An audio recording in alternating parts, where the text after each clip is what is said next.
Doctor ইউনূসের কি বিদায় ঘণ্টা আসলে বেজে গেল? কারণ বলা হয়ে থাকে যে এই সরকারে জামাতের যে প্রভাব প্রতিপত্তি আছে বিভিন্ন। ইউনূস সাহেব জানেন এরাই তার মানে এই ক্ষমতার রাজনীতি টিকিয়ে রাখবে, কারণ বিএনপি এখন পর্যন্ত কোনো ফর্মুলা বের করতে পারে নাই যে। আসসালামু আলাইকুম ভিউয়ার্স, দেশ ও দেশের বাহির থেকে যারা আমার ভিডিওটি প্লে করেছেন জানাচ্ছি আন্তরিক শুভেচ্ছা ও অভিনন্দন। আশা করি সবাই ভালো আছেন, সুস্থ আছেন, আলহামদুলিল্লাহ। তো ভিউয়ার্স, আগামী ডিসেম্বরে ডক্টর ইউনূসের পতন ঘটতে যাচ্ছে। অবশেষে তার পদত্যাগের গুঞ্জন এবার সত্য হতে যাচ্ছে। আগামী 13শ জাতীয় সংসদ নির্বাচনকে কেন্দ্র করে অন্তর্বর্তী সরকার ডক্টর ইউনূস আগামী ডিসেম্বরে তফসিল ঘোষণার আগেই পদ থেকে তিনি সরে দাঁড়াবেন বলে জানিয়েছেন এমনটি। তবে ডক্টর ইউনূস কি কোনো চাপের মুখে পড়ে এমন সিদ্ধান্ত গ্রহণ করলো, নাকি তাকে অস্ত্রের মুখেই পদত্যাগ তথা ক্ষমতা ছেড়ে দিয়ে যেতে হচ্ছে? কি হচ্ছে ভেতরকার রাজনৈতিক পরিবেশ, বিস্তারিত জানবো রিপোর্টে। সো ভিডিওতে যাওয়ার আগে ছোট রিকোয়েস্ট করবো, যারা চ্যানেলটি সাবস্ক্রাইব করেননি সকল আপডেট সবার আগে জানতে অবশ্যই চ্যানেলটি সাবস্ক্রাইব করে পাশে রাখবেন। দর্শক আসুন স্ক্রিনে। ডক্টর ইউনূসের কি বিদায় ঘণ্টা আসলে বেজে গেল? কারণ বলা হয়ে থাকে যে এই সরকারে জামাতের যে প্রভাব প্রতিপত্তি আছে বিভিন্ন সেক্টরে, তাদের অর্গানগুলো যদি সবগুলো একসাথে কাজ করে মাঠের মধ্যে, আমার কাছে মনে হয় যে মানে মাঠে ময়দানেও তাদের যে ফিজিক্যাল এনার্জি আছে সবকিছু মিলাইয়া জামাত ইসলামের আমির ডাক্তার তাহের তিনি যেই বক্তব্য দিচ্ছেন, খেয়াল আছে তো, নো হাঙ্কি পাঙ্কি আঙ্গুল বাঁকা সোজা করা, সেই বক্তা জামাতের আমির ডাক্তার তাহের ভাই তিনি বলছেন যে এই সরকার দিয়ে কোনো অবাধ এবং সুষ্ঠু নির্বাচন সম্ভব নয়। তা এখন কি নতুন সরকার আসবে, অন্তর্বর্তী কোন সরকার আসবে? ডক্টর ইউনূসকে কি তাহলে গ্রামীণ ব্যাংকে ফিরে যাওয়ার জন্য প্রস্তুতি নিতে হচ্ছে?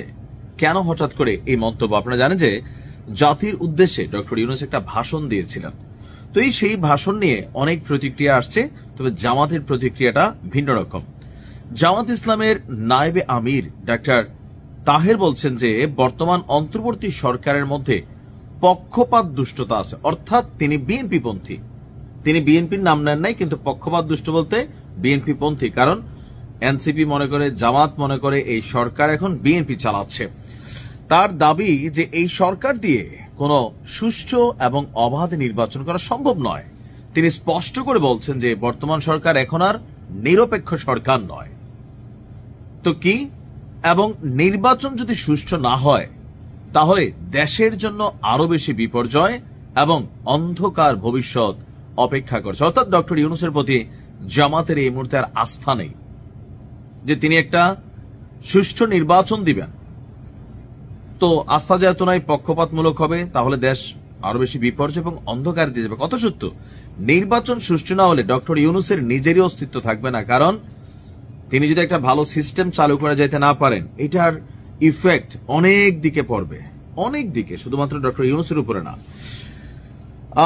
জাতির উদ্দেশ্যে দেওয়া ভাষণের উপর প্রতিক্রিয়া জানাতে গতকালকে রাজধানীর মগবাজারে আল ফালাহ মিলনায়তনে আন্দোলনরত 8 দলের একটা যৌথ সংবাদ সম্মেলন ছিল। সেখানে তিনি বলছিলেন যে আরেকটি পরিকল্পিত এবং পূর্ব নির্ধারিত রায়ের ভিত্তিতে নির্বাচন শুরু হচ্ছে কিনা এ ব্যাপারটি জনগণ এবং তাদের মনে আশঙ্কা তৈরি করেছে, এবং সরকারের আচরণ তাদের এসব কথা বিশ্বাস করতে বাধ্য করছে।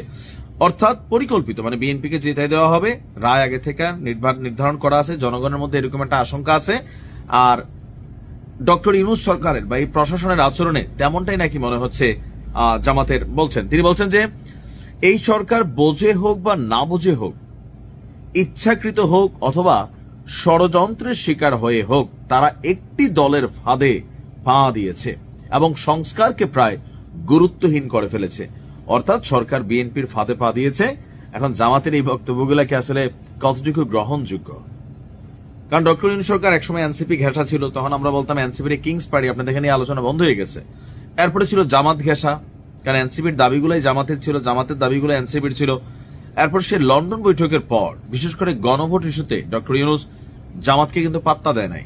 তিনি সোজা বলে দিচ্ছেন গণভোট হবে জাতীয় নির্বাচনের দিন। তো এগুলার কারণেই তিনি বলছেন যে, তাহেরও বলছেন যে এর আগে সরকারের পক্ষ থেকে লন্ডনে গিয়ে নির্বাচনের তারিখ ঘোষণা করার মধ্য দিয়ে এই দলটির প্রতি নানাভাবে এই ডক্টর ইউনূসের সরকার আনুগত্য এবং দুর্বলতা প্রকাশ করছে। বিভিন্ন সময়ে সরকারের আচরণে একটি দলের দাবিকে অধিক গুরুত্ব দেওয়ার বিষয়টি দেখা গেছে। এবং আজকে জাতির কাছে এটা প্রতীয়মান যে সরকার একটি দলের অনুগত এবং একটি দলকে ক্ষমতায় আনার জন্যই যেন তেন প্রচেষ্টার একটা নির্বাচন করছে। তারপর তিনি বলছেন যে প্রধান উপদেষ্টাকে নানাভাবে বিভ্রান্ত করছে 3 জন উপদেষ্টা, যারা তাকে ভুল তথ্য দিয়ে সুষ্ঠু নির্বাচন যেন না হয় সেই চেষ্টা চালাচ্ছে। তো কারা সেই এবং দেশকে সুষ্ঠু নির্বাচনের উল্টো দিকে নিতে চাচ্ছে, তো কারা সেই 3 জন তিনি নাম বলেন নাই।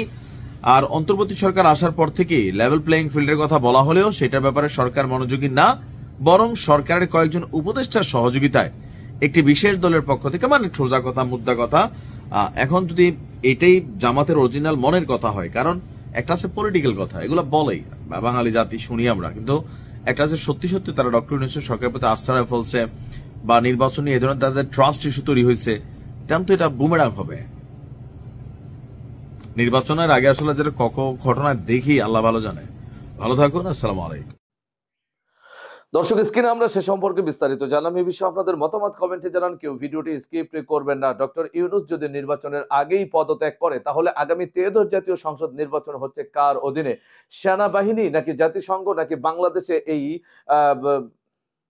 নাকি বাংলাদেশের কোন ষড়যন্ত্রের কাছে হার মানলেন ডক্টর ইউনূস? বিস্তারিত জানবো আমরা রিপোর্টে। ইউনূস সাহেব জানেন এরাই তার মানে এই ক্ষমতার রাজনীতি টিকিয়ে রাখবে, কারণ বিএনপি এখন পর্যন্ত কোনো ফর্মুলা বের করতে পারে নাই যে সকলকে ভাগ করে দিয়ে তাদের পাতে আর কিছু থাকছে না। তো তাদের পাতে আর কিছু না থাকলে বিএনপি এরকম একটা নির্বাচনে কেন যাবে? তাহলে আর নির্বাচন কেন? এর চেয়ে কি জাতীয় সরকারই ভালো কিনা? এই আলাপগুলো কিন্তু হচ্ছে রাজনৈতিক দলগুলোর মধ্যে। তাহলে ইউনূস সাহেব কি সত্যি তিনি নিজে যেমনটা ভাবেন অমর, অজেয়, অবিচল এবং চিরকালীন? দেখুন, দুটো উপায় আছে। ইউনূস সাহেব সে দুটো নিয়ে খুব ভয়াবহে থাকেন এবং এই দুটোকে তিনি সবচেয়ে অবিশ্বাস করছেন, সবচেয়ে বড় ঘৃণার কেন্দ্রে পরিণত করেছেন। বাংলাদেশে বর্তমান অন্তর্বর্তীকালীন সরকার অর্থাৎ ডক্টর ইউনূস সরকারের প্রধান বৈশিষ্ট্য হচ্ছে কি হবে কি জানি হতে যাচ্ছে দেশে, কিছু কি ঘটে যাচ্ছে দেশে। আসলে ডক্টর মোহাম্মদ ইউনূস কি ফন্দি আটছেন, যমুনায় কি ঘটছে, এসব নিয়ে মানুষের শঙ্কা কখনো কাটছে না। মানে ডক্টর ইউনূস সরকার আসবার কয়েক সপ্তাহ কিংবা কয়েক মাসের মধ্যে এই বোধ মানুষের মনে প্রতিষ্ঠিত হয়ে গেছে। একদিকে যেমন মানুষ কেমন আছে অর্থনৈতিকভাবে কিংবা নিরাপত্তার দিক দিয়ে সেটা নিয়ে ডক্টর ইউনূসের কোনো চিন্তা নাই, তেমনি ডক্টর ইউনূসের মূল লক্ষ্য কিছুতেই জাতীয় নির্বাচন নয়। কাজেই 13ই নভেম্বর জাতির উদ্দেশ্যে ভাষণে ডক্টর ইউনূস আবারও আরেক দফা ফেব্রুয়ারিতেই নির্বাচন ঘোষণা দিয়ে গেছেন বটে, কিন্তু এই যে হঠাৎ করে শুনশান নীরবতা, বিএনপি, জামায়াতে ইসলামী, জাতীয় নাগরিক পার্টি সকলেই যে বিষয়ে 14 মাস ধরে আলী রিয়াজের দরবারে আলোচনা করতে করতে কেউ একমত হতে পারলেন না, তারা সকলে ডক্টর ইউনূস যেই বটিকা দিলেন বা যে প্রেসক্রিপশন তাদের সামনে হাজির করলেন, প্রথম দিন বিকাল দুপুর পর্যন্ত গড়িমসি করলেন, প্রতিবাদ জানালেন। বিএনপির কোনো নেতা এমনকি ডক্টর ইউনূস প্রতারণা করেছেন এমন কথাও বলে ফেললেন বটে, কিন্তু পরে দেখা গেল সবাই ঠান্ডা, সকলেই মিনমিন করছেন এবং বলছেন ডক্টর ইউনূসের বক্তব্যকে তারা স্বাগত জানান। বিশেষ করে বিএনপি রাতের মধ্যে তাদের অবস্থান পরিবর্তন করে ফেলেছে, কারণ বিএনপির একটা নির্বাচন চাই। কিন্তু ডক্টর ইউনূসের ফন্দিটা কি? যখনই মনে মনে ভাববেন ডক্টর ইউনূসের ফন্দিটা কি, প্রথমে যেই সম্ভাবনাটিকে আলাদা করে নেবেন সেটা হচ্ছে ফেব্রুয়ারিতে নির্বাচন। ফেব্রুয়ারিতে নির্বাচন কিছুতেই ডক্টর ইউনূসের ফন্দির মধ্যে, উদ্দেশ্যের মধ্যে, কোনো হিসাব নিকাশের মধ্যে নাই। ডক্টর ইউনূসের সবসময়ের প্রধানতম ফন্দি হচ্ছে কি করে আরো বেশি সময় ক্ষমতায় থাকা যায়, মানে একটা অনির্ধারিত সময়, যেমনটা তিনি এই কয়েক মাস আগে নিউ ইয়র্ক গিয়ে আল জাজিরার সাবেক সাংবাদিক মেহেদী হাসান খানকে বলে এলেন যে লোকে তাকে এমনকি 50 বছরও ক্ষমতায় থাকতে বলছেন। ডক্টর ইউনূস এমন একজন মানে ব্যক্তিপ্রেমী মানুষ, মানে নিজেকে নিয়ে এমন প্রেমে তিনি বিভোর যে ওই যে বলে না যে হায়াত মৌতের মালিক যে অন্য কোথাও বসে আছেন, সে কথাটাও হয়তো তার আর মাথায় থাকে না। মানে আরো 50 বছর তিনি আসলে জীবিত থাকতে রাখতে পারেন কিনা, কিংবা কে জানে, মানে হয়তো অমরত্বের ওষুধ ততদিনে বেরিয়ে যাবে, ডক্টর ইউনূস হয়তো সকল সম্ভাবনার পথই খোলা রাখছেন, কিন্তু মনে রাখবেন একটি সম্ভাবনার পথ তিনি কিছুতেই খোলা রাখছেন না, আর সেটা হচ্ছে ফেব্রুয়ারির নির্বাচন। কারণ দেখুন, ডক্টর ইউনূস 13 তারিখ বক্তৃতা দিলেন, আর সামাজিক যোগাযোগ মাধ্যমে যারা এর আগে কয়দিন ডক্টর ইউনূসের দিন ফুরিয়ে আসছে তার নমুনা হিসেবে আলী রিয়াজের বিদেশ চলে যাওয়া, মানে তার বাড়ি, তিনি তো বহু বহু দশক ধরে যুক্তরাষ্ট্র প্রবাসী, তো সেই যুক্তরাষ্ট্র গেছেন, আর একদল লোক ভাবতে থাকলেন যে ঐকমত্য না করতে পেরে আলী রিয়াজ লেজ গুটিয়ে পালিয়েছে। সেই আলী রিয়াজকে সদর্পে নিয়ে আসা হলো মন্ত্রী পদমর্যাদায়, উপদেষ্টার পদমর্যাদায়, প্রধান উপদেষ্টার বিশেষ সহকারী বানিয়ে। একটা সরকার আর কদিন বাদে নির্বাচন, ডিসেম্বরে নির্বাচনের তফসিল দিয়ে দিতে হবে, নির্বাচন ছাড়া আর কিচ্ছু এই সরকারের এখন আর মাথায় থাকা উচিত না। এমন অবস্থায় বলুন তো, প্রধান উপদেষ্টার এই নতুন বিশেষ সহকারীকে কেন প্রয়োজন হলো? কারণ এই সরকার গুছিয়ে বসছে, এই সরকারের যাবার কোনো তাড়া নাই।